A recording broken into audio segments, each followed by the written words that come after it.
ഇത് നമുക്കൊരു ആക്സിഡൻ്റൽ റിപ്പയറാണ്. ബാക്കിലൊരു വണ്ടി ഒന്ന് ഇടിച്ചിട്ട് ബാക്ക് പാനൽ ടയറിൽ തട്ടി ജാമായിട്ടാണ് നിൽക്കുന്നത്. വീല് കറങ്ങത്തില്ലായിരുന്നു. ആ കണ്ടീഷനിലാണ് നമുക്ക് വണ്ടി കിട്ടുന്നത്. അപ്പോൾ ഇത് ക്ലെയിം ആണെങ്കിൽ ഫുള്ള് റീപ്ലേസ് അടിക്കേണ്ടത്. അതായത് quarter pan, inner, lamp housing, back panel, floor, chassis, പിന്നെ ഡിക്കി അടയത്തില്ലായിരുന്നു. അങ്ങനത്തെ ഒരു കണ്ടീഷനിലായിരുന്നു നമുക്ക് കിട്ടിയത്. നമുക്കൊന്നും റീപ്ലേസ് ചെയ്യാം. അതായത് ബമ്പർ മാറിക്കളയാം, അത് പ്ലാസ്റ്റിക് അല്ലേ. അപ്പോൾ അത് മാറിയിട്ട് ബാക്കി പാനൽ നമുക്ക് എന്ത് ചെയ്യാം, റിപ്പയർ ചെയ്തെടുക്കാം.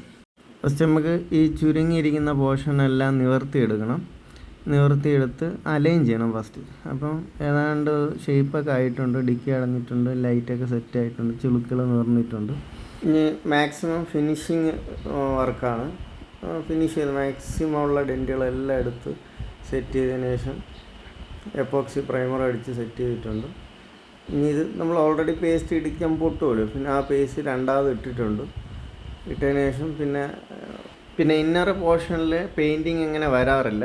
ഇത് പുറം ഭാഗം, അതായത് ഫാക്ടറിയിൽ പുറം ഭാഗം പെയിൻറ്റ് ചെയ്യുമ്പോൾ അകത്തോട്ട് സ്പ്രെഡ് ആവുന്നതാണ്. അപ്പം ആ രീതിയിൽ പെയിൻ്റ് ഒന്ന് സ്പ്രേ ചെയ്തെടുത്തിട്ടുണ്ട്. അടുത്തതായിട്ട് പെയിൻറ്റിങ്ങിന് ഇടുന്നതിന് മുമ്പ് നമ്മളെ ഇന്നർ ഫിറ്റിങ്സുകളെല്ലാം എന്തൊക്കെ ഫിറ്റിങ്സ് ഉണ്ടോ അതെല്ലാം ഒന്ന് ഫിറ്റ് ചെയ്ത് നോക്കണം. കാരണം പെയിൻറ്റിങ് കഴിഞ്ഞാൽ പിന്നെ ഒന്നും ചെയ്യാൻ പറ്റത്തില്ല. അപ്പോൾ ഫിറ്റിങ്സ് എല്ലാം പ്രോപ്പറാണ്. ഇനി നമുക്ക് ഇളക്കി പെയിൻറ്റിങ്ങിന് കൊടുക്കാം.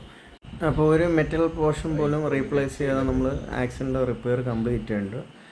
ഇനി പെയിൻറ്റിങ് കഴിഞ്ഞിട്ട് കാണാം.